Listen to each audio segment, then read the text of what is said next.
안녕하십니까. 중앙아카데미 구약성경 파노라마를 진행하는 장영훈 목사입니다. 네, 이제 제가 이 인사를 드리는 것도 얼마 남지 않았습니다. 뭐 거의 이제 마지막에 가까웠죠. 요즘 날씨가 굉장히 좀 추워졌습니다. 우리 성도님들 이제 겨울이 성큼 다가왔는데요. 좀 옷을 두툼하게 차려 입으시면서 좀 겨울나기 준비를 하셔야 될 것 같습니다. 제가 지난주에 오늘 종강을 하겠다고 말씀을 드렸는데요.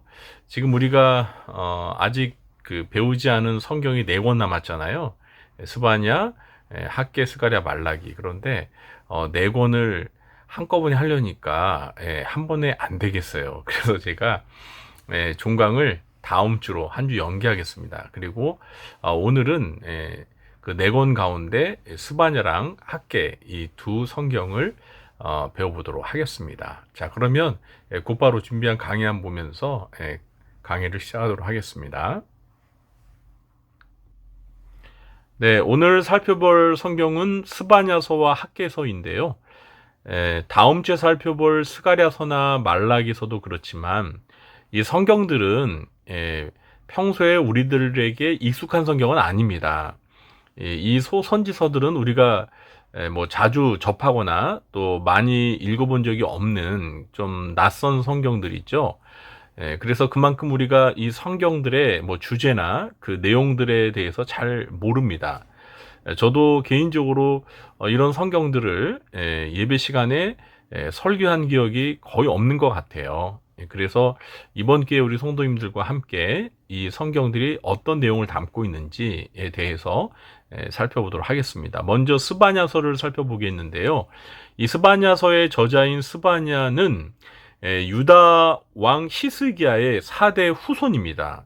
그래서 왕족 출신의 선지자라는 것이 다른 선자들과 비교해서 좀 특이한 점인데요. 이 스바냐는 요시야 시대에 활동을 했습니다. 이 요시야 왕은 남유다 말기에 매우 선한 왕이었습니다. 그래서 종교개혁을 일으켰던 훌륭한 왕인데요. 한번 제가 스바냐서 1장 1절 읽어볼게요. 아몬의 아들 유다 왕 요시야 시대에 스바냐에게 임한 여호와의 말씀이라. 스바냐는 히스기야의 현손이요 아마랴의 증손이요 그다라의 손자요 구시의 아들이었더라. 네, 그러면 두 번째로 이 스바냐서의 주제와 기록 목적에 대해서 좀 설명을 드리겠습니다. 이 스바냐서의 주제는 여호와의 날에 있을 심판과 회복이라는 주제를 가지고 있습니다. 스바냐서가 기록된 목적은 유다와 열방에 임할 심판의 날로서 여호와의 날에 대한 경고와 그리고 남은 자들에 대한 구원을 약속하면서 유다의 회개를 촉구하는 그런 목적으로 기록된 성경입니다. 그래서 좀 내용 구성을 살펴보면서 좀 더 내용을 살펴보겠습니다.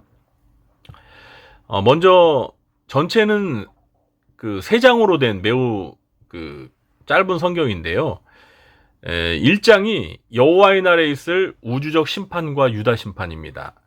이 여호와의 날, 뭐 주의 날이라고 하는데 이 여호와의 날은 정말 무시무시한 날입니다. 왜냐하면 하나님께서 심판하시는 날이기 때문입니다. 그래서 이 스바냐서 1장에서는 이 하나님의 심판이 우주적으로 뭐 어떤 특정한 한 곳에 임하는 것이 아니라 이 자연계 전체, 인간계를 포함한 자연계 전체에 우주적으로 임할 것이라는 그러한 심판이 선언되면서 그리고 이 유다, 특히 하나님의 백성이었던 유다 백성들에게 하나님께서 심판을 내리실 것이다라는 경고가 주어지는데요. 2장에서는 유다뿐만 아니라 그 유다 주변 이웃 나라들, 그러니까 이방 민족, 열방에 대한 심판도 선언하고 있습니다. 그러니까 여호와의 날은 그 여호와께서 심판하시는 날이기 때문에 이 심판의 대상으로서 예외적으로 제외되는 그 민족은 없습니다. 그러니까 모든 인간이 다 하나님 앞에 심판을 받아야 될 심판의 대상이죠.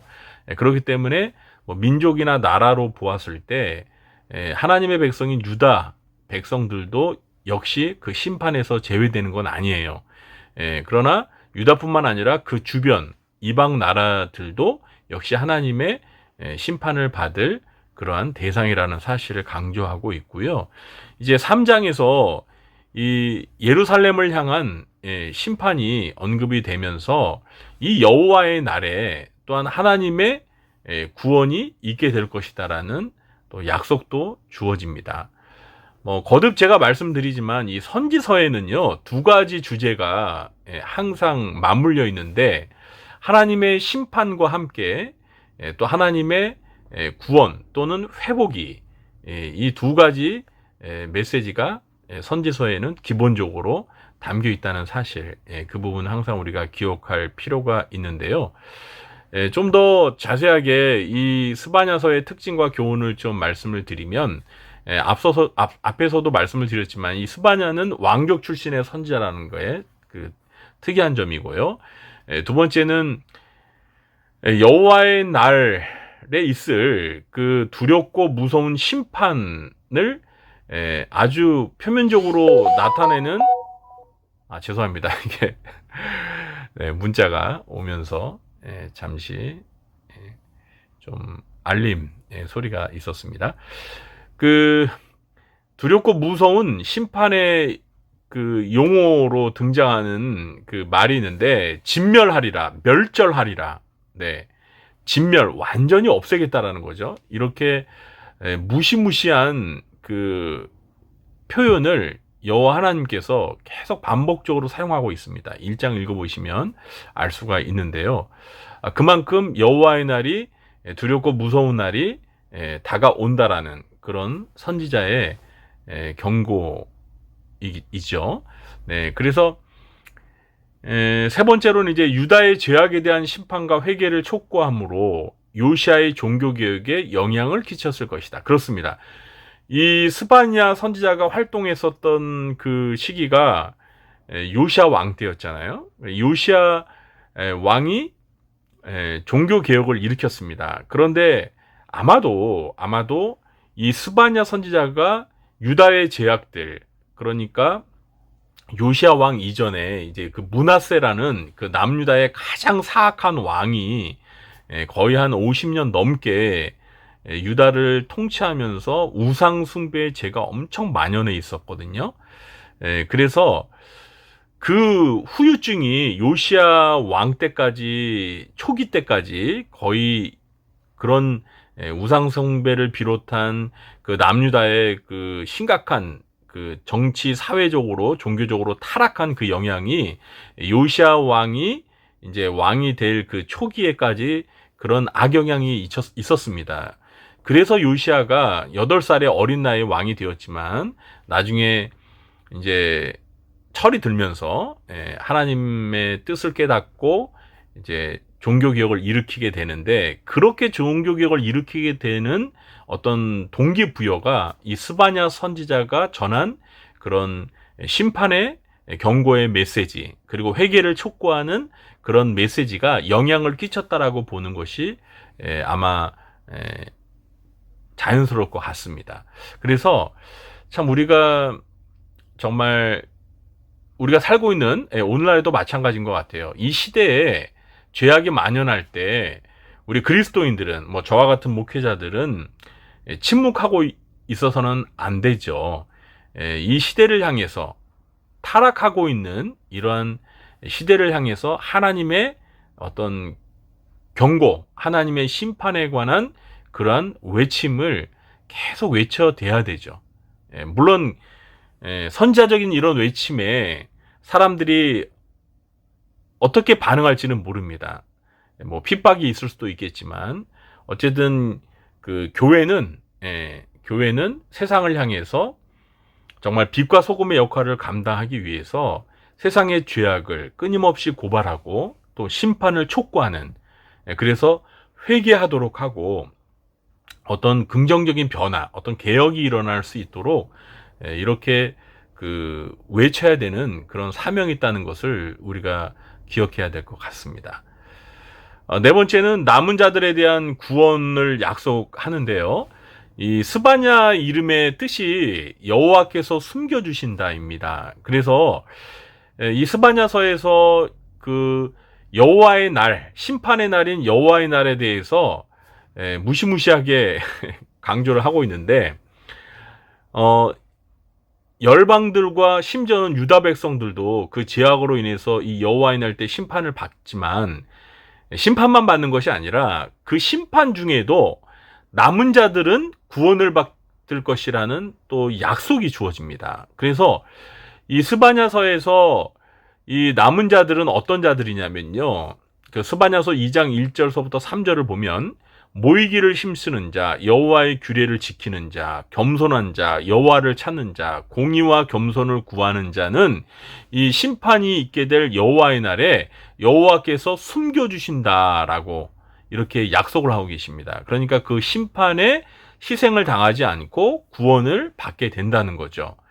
그래서 이 스바냐서에서 말하는 지금 언급한 이 2장 1절서부터 3절에 나오는 이와 같은 자들이 바로 그 여호와의 심판이 임할 때 여호와께서 숨겨주심으로 구원을 받게 될 그런 남은 자들이라는 거예요. 그래서 하나님께서는 어느 시대든지 이렇게 하나님의 말씀에 순종하고 하나님을 예배하기 위하여 모이기를 힘쓰고 또 겸손하고 여호와를 찾고 공의와 겸손을 구하는 자들을 하나님께서 항상 눈여겨보시고 그들을 지켜주시고 보호해 주시고 함께 하신다는 거죠.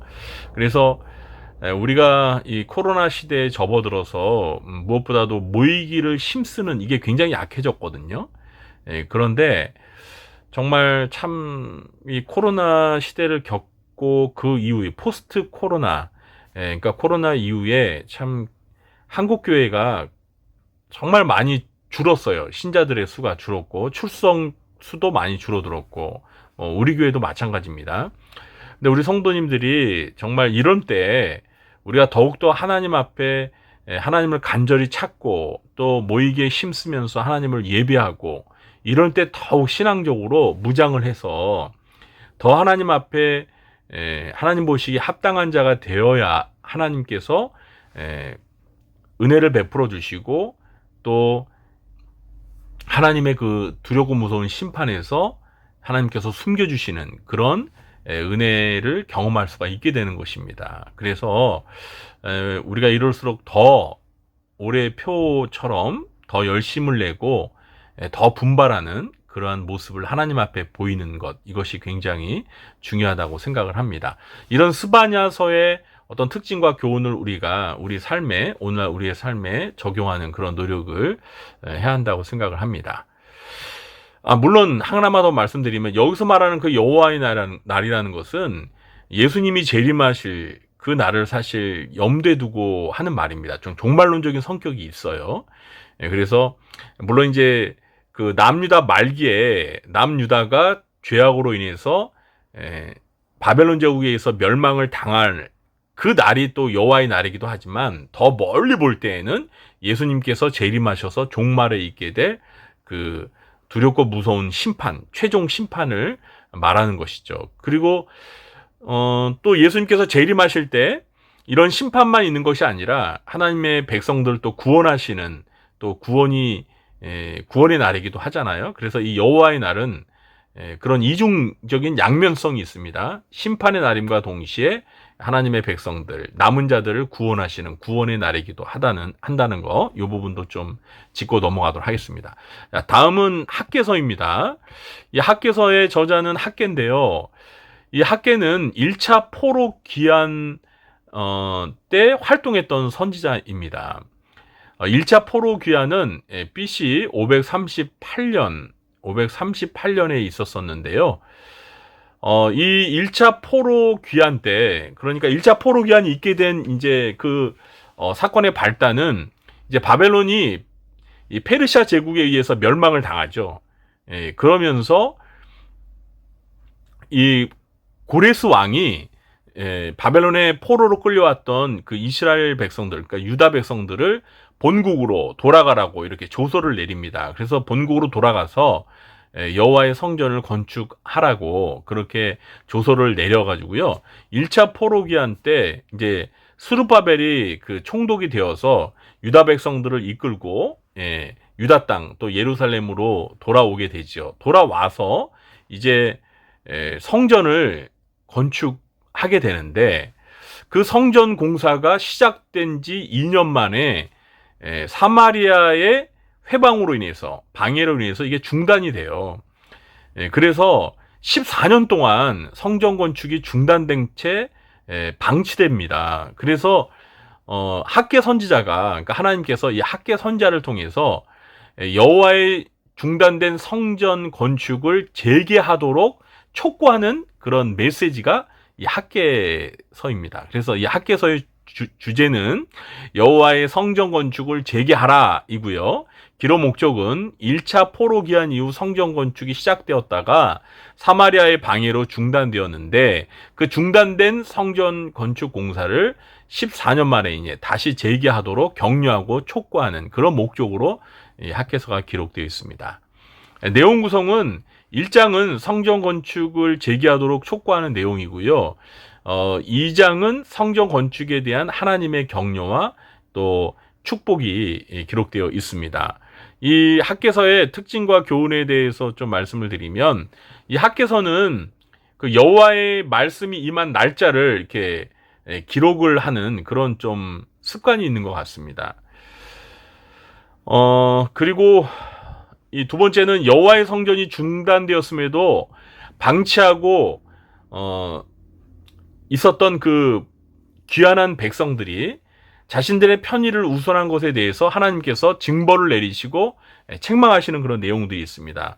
1장 9절 10절 제가 읽어볼게요. 내 집은 황폐하였을 때, 그러니까 여호와의 집, 여호와의 성전은 황폐하였을 때 너희는 각각 자기의 집을 짓기 위하여 빨랐습니다.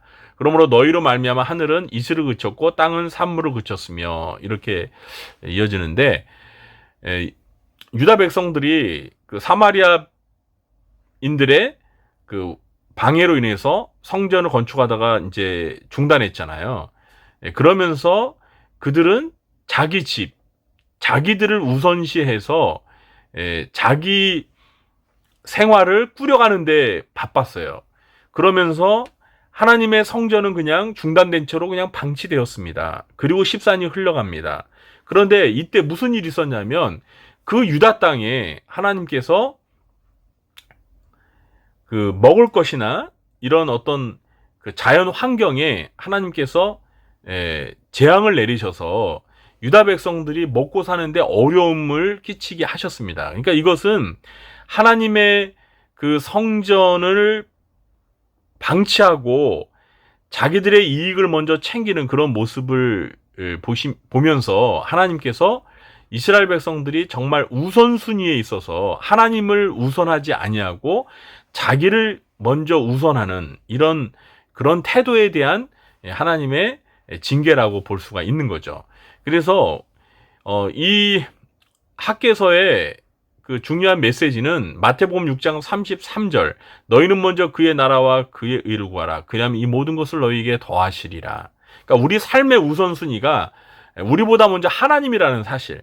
그러니까 하나님의 일을 먼저 해야 되고 그 다음이 우리의 일인데 유다 백성들은 이것이 지금 바뀐 거죠. 순서가 바뀐 거죠. 그래서 자기들의 이익을 먼저 챙기고 하나님에 관한 일, 하나님의 일, 여기서 이제 여호와의 성전을 건축하는 일은 중단하고 방치해둔 이런 그 자세와 태도에 대해서 학개 선지자를 통해서 경고하고 그리고 정신을 차리도록 그렇게 학개 선지자가 외쳤던 거죠.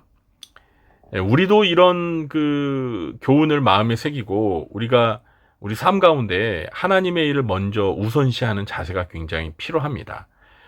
사실 하나님께서는 먼저 하나님의 나라와 의를 구하게 되면 그 나머지 우리에게 필요한 의식주의 문제들, 삶에 필요한 것들을 더해 주시겠다라고 약속을 하셨잖아요. 그러니까 우리가 이런 믿음을 가지고 삶의 우선순위를 분명히 알아서 먼저 하나님의 일을 우선시하는 그런 자세와 태도가 있어야 합니다. 세 번째는 여호와께서 지도자와 백성들의 마음을 감동하셔서 여호와의 전 공사를 다시 하게 하시고 완성을 약속하십니다. 그렇습니다. 학개 선지자를 통해서 당시에 그 귀환한 백성들의 그 지도자들, 그 총독인 스룹바벨과 그리고 대제사장인 여호수아, 그리고 그 유다 백성들 마음이 다 하나가 되어서 하나님께서 그들의 마음을 감동시키셔서 그 중단된 성전을 다시 공사가 재개될 수 있도록 하시고 그에 필요한 물자나 이런 것들을 다 공급해 주시겠다라고 하나님께서 약속하시면서 격려하시거든요. 그러고 보면 이 성전을 건축하는 하나님의 그 일은 하나님께서 사실 하신 거와 다름이 없습니다. 거기 성경을 읽어보면 여호와께서 그 지도자들과 백성들의 마음을 감동시키셔서 성전 건축을 다시 하게 하신다라는 거거든요. 그러니까 우리가 하나님의 일을 하지만 사실은 우리가 하는 게 아니라 우리가 할 수 있게끔 우리의 마음을 감동시키시는 하나님의 역사가 있다라는 사실, 이것을 늘 기억해야 됩니다. 그래서 하나님이 도와주지 않으면요, 하나님의 일은 시작도 또 진행도 완성도 되지 않습니다. 그래서 우리가 무엇보다도 하나님의 일을 함에 있어서 하나님의 도우심을 간구하는 자세가 굉장히 필요하고요. 내가 했다, 우리가 했다라는 걸 앞세울 게 아니라 하나님이 하셨습니다. 하나님이 우리에게 그런 마음을 허락하시고 그런 일을, 하나님의 일을 할 수 있는 힘을 공급하여 주시고 완성하게 하셨다라고 하면서 하나님의 이름을 높이고 하나님의 업적을 드러내는, 이것이 이제 하나님의 백성들의 올바른 자세라고 할 수 있겠죠. 그러면서 마지막으로 이제 성전을 건축하는 이스라엘 백성들과 하나님께서 함께 하시겠다고 약속하시면서 성전 건축을 완성하게 될 때 하나님께서 이전보다 더 큰 영광을 약속하시고 그러니까 유다 백성들에게 하나님께서 큰 복을 주시겠다라고 약속을 하시는 내용들이 나옵니다. 뭐 이건 당연하죠. 하나님의 일을 하면서 하나님의 성전을 건축했는데 하나님께서 가만 계시겠어요? 하나님을 위해서 그렇게 헌신한 하나님의 백성들에게 뭐 복을 베푸시는 이런 약속을 하시는 것은 당연하다고 생각합니다. 실제로 저는 그 제가 그러니까 부교육자로 사역했던 그 교회에서 이런 이야기들을 많이 들었습니다. 그 교회가 성전을, 그러니까 뭐 지금은 이렇게 성전이라는 표현을 하지 않지만 어쨌든 예배당을 건축할 때 참 많은 어려움이 있어서 많은 성도님들이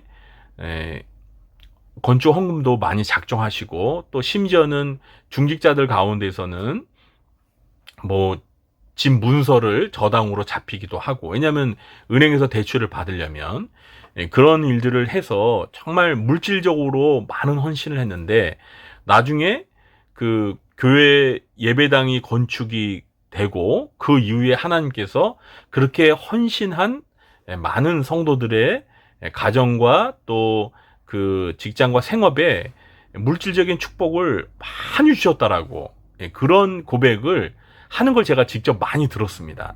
이런 걸 보면 정말 하나님을 위해서, 하나님의 교회를 위해서 물질적으로 헌신하는 그런 백성들을 하나님께서 외면하지 않고 잊지 않고 반드시 기억하시고 하나님께서 큰 복을 주시는 것은 옛날이나 오늘날이나 동일한 것 같습니다. 뭐 그것은 너무나도 당연한 거라고 생각을 합니다. 문제는 우리에게 그러한 하나님을 위해서 기꺼이 희생하고 헌신하고자 하는 마음이 있느냐죠. 그런데 이 포로기하는 유다 백성들에게는 그러한 것이 결핍되어 있고 부족했는데, 이렇게 하나님께서 학개 선지자를 통해서 유다 백성들의 마음을 감동시키시고 그리고 중단된 성전 공사를 다시 재개하게 하심으로 인해서 완성되게 하시고, 그래서 그 백성들을 하나님께서 복을 주시는 이러한 하나님의 역사를 우리가 학개서를 통해서 확인할 수가 있습니다. 이 학개서는 보통 이제 오늘날 교회들이요, 교회 건축을 할 때 이 말씀을 그 건축하는 동안 또 설교하는, 그래서 이제 접하게 되는 그런 성경이에요. 저도 저희 모교회가, 제가 중학생 때 교회가 누전으로 인해서 교회가 화재가 나가지고요. 완전히 다 그 불이 나서 완전히 다 무너졌습니다. 예.